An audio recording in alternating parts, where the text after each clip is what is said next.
ก็มันหักไปแล้วไม่รับผิดชอบใช่ไหมน้องคือสวัสดีครับสวัสดีทุกคนนะครับฝากกดไลค์กดติดตามนะครับช่อง YouTube S4U Studio TH หรือว่า Thailand นั่นเองนะครับฝากกดไลค์กดติดตามด้วยนะครับใครอยากสอบถามอะไรคลิกตรงนี้นะครับปุ่ม Facebook นะครับมันก็จะเด้งมาที่แฟนเพจนะครับผมวันนี้นะครับผมจะพาทุกคนนะครับไปติดตั้ง M3 Dump นะครับซึ่งทักมาหลายคนมากๆเลยนะครับผมก็เลยเดี๋ยวเฮ็ดคลิปติดตั้งให้นะครับเพราะว่าหาวิธีติดตั้งใน YouTube นี่ยากมากนะครับสำหรับการติดตั้งกลอง MT Drum นะครับกลองฟรีลิขสิทธิ์นะครับปึ๊บเนี่ยช่วงเนี้ยมันไม่ขอบกลองตัวนี้นะครับ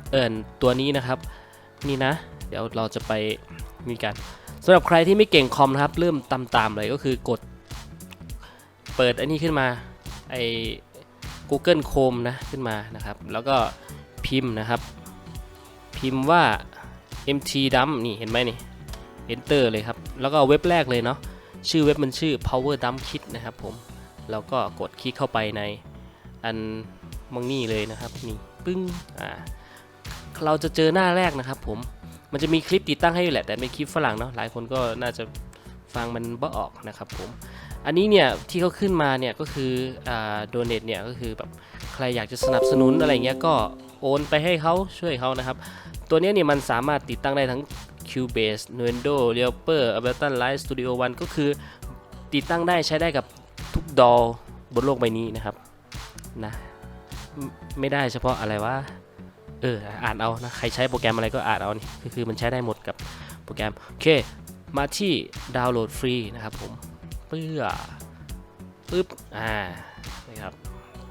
มาที่ดาวน์โหลดฟรีนะครับเลื่อนลงมาข้างล่างเราจะเจอ Windows Mac นะครับผม Linux นะครับใครใช้ระบบปฏิบัติการอันไหนก็เลือกอันนั้นเนาะสำหรับส่วนมากจะเป็น Windows นะครับคลิกเข้ามา Windows ครับผมอันนี้นะครับสำหรับ VST เนี่ยนะครับมันก็จะเป็นโปรแกรม Cubase นะครับ Cubase เนี่ยมันจะใช้เป็นตระกูลพวก VST นะครับส่วน AXX เนี่ยจะเป็นของ Pro Tools นะครับผมนะ Pro Tools หรือว่าอะไรก็ตามแต่ไปศึกษาทีหลังเนาะเราจะลงใน Cubase 5 ก่อนนะครับผมกดดาวน์โหลดปุ๊บเข้ามาก็จะเจอจำนวนบิตนะครับ Cubase 5 ของเราเนี่ยมันเป็น32บิตนะ64บิตเนี่ยก็คือเป็นปลั๊กอินที่ใช้กับ DAW ตามจำนวนบิตของ DAW นะครับไม่ใช่ตามจำนวน Windows นะจำไว้นะครับสมมุติว่าเราใช้Cubase 10นะครับมันก็จะเป็น64บิตเนาะ Cubase 10แล้วก็โหลดปลั๊กอิน64บิต Cubase 5ปลั๊กอิน32บิตแล้วก็ดาวน์โหลด32บิตอันนี้ผมจะลง Cubase 5นะครับก็ดาวน์โหลด32บิตครับกดเลยมันก็จะเด้งขึ้นมาถามนะครับว่า you have why ยังกับซ่ามันเถอะกดก้าวออกนะครับนี่มันจะโหลดข้างล่างนะครับเน็ตมันจะค่อนข้างซ่านิดหนึ่งนะครับอะไร3,000เปลืองมึงรอมันสักแป๊บหนึ่งนะครับนะครับระหว่างรอก็ใครว่างก็ช่วยกันหน่อยนะสนับสนุนหน่อยเข้าไปกดฟังเพลงนี้นี่เพลงนี้มีผู้เบาแล้วคือบอกเพลงผมเองครับเข้าไปกดปั่นวิวให้ด้วยนะนี่เพลงนี้นะมีผู้เบาลูกนี่เห็นบ่มีคนมาปั่นให้ว่าดีครับ FC S4U นี่สุดยอดมากโอเคมาต่อกันครับมันดาวน์โหลดเสร็จแล้วเนาะ MTPDK นะครับกดตรงนี้นะนี่ถ้าใครไม่เก่งคอมนะกดตรงนี้เลยเดี๋ยวก็งงว่าโหลดแล้วไปอยู่ตรงไหนมาถามผมว่าโหลดแล้วไปอยู่ตรงไหนบางทีผมก็ไม่รู้เนาะไม่ใช่คอมผมนะบางทีมันโหลดไปไว้ตรงที่ไม่ใช่ที่เดียวกันนะ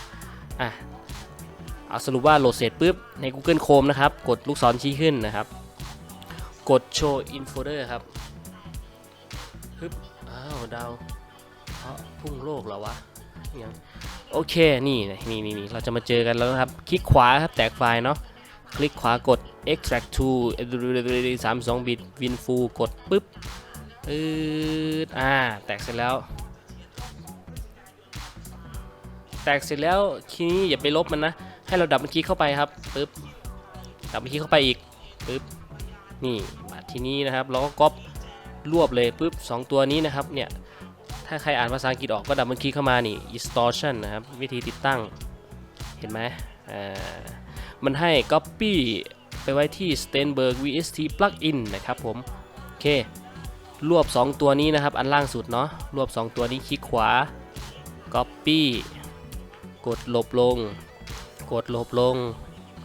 อันนี้ไม่เกี่ยวนะแล้วคราวนี้ก็มาตรง Cubase 5 อยู่ไหนอยู่นี่คลิกขวาตรง Cubase 5 แล้วก็เลือก property นะครับล่างสุดแล้วก็กดประมาณนั้นอันนี้ก็ได้นะแต่มันขั้นตอนเยอะไปเอาใหม่คลิกขวา Cubase 5 กด Open File Location นะครับผมถ้าใครเป็นภาษาไทยก็จะบอกว่าเปิดโฟลเดอร์อะไรสักอย่างนี่แหละกดเลยคราวนี้เนี่ยมันเด้งมาตรง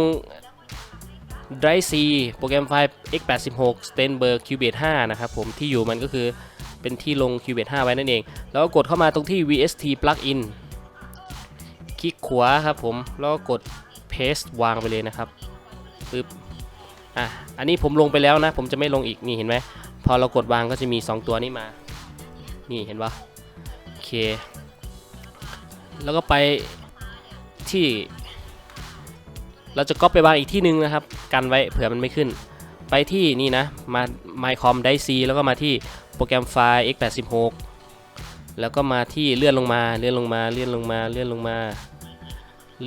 นี่ VST plugin นะครับดับเบิลคลิกแล้วก็กดวางเลยนะครับกดวางเลยโอเคนะรืบเห็นไหมแล้วก็เสร็จแล้วครับแค่นี้แหละแล้วก็เข้า Cubase นะครับผมเวลาติดตั้งห้ามเปิด Cubase ไว้นะครับอันนี้ผมลงแล้วก็ผมเปิดได้นะแต่ใครยังไม่เคยลงนะครับให้ปิด Cubase ไว้ก่อนให้ลงกองเสร็จค่อยเข้า Cubase ทีหลังนะครับผมมันจะได้รีโหลด plugin เข้ามาโอเคเข้ามาเช็คกันครับมาที่ device นะครับมาที่ VST instrument F11 นี่ครับ MT Drum ปึ๊บ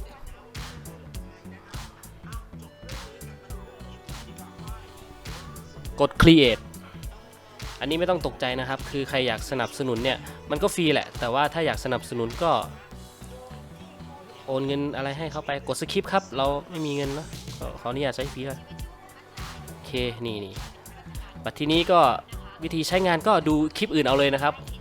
คลิปนี้จะสอนแค่ลงเท่านั้นโอเคลงแล้วเสียงมาแล้วเนี่ยเห็นไหมนี่เสียงข้างล่างโอเคเรียบร้อยนะครับคลิปสอนเดี๋ยวไปดูในช่อง S4U นะครับมีนะสำหรับวันนี้บายบายก็มันหักไปแล้วไม่รับผิดชอบใช่ไหมน้องคือทำร้ายกับไอ้ที่บ่มีทางสู้เลยบ่ได้จังสีดอกน้องเอ๋ย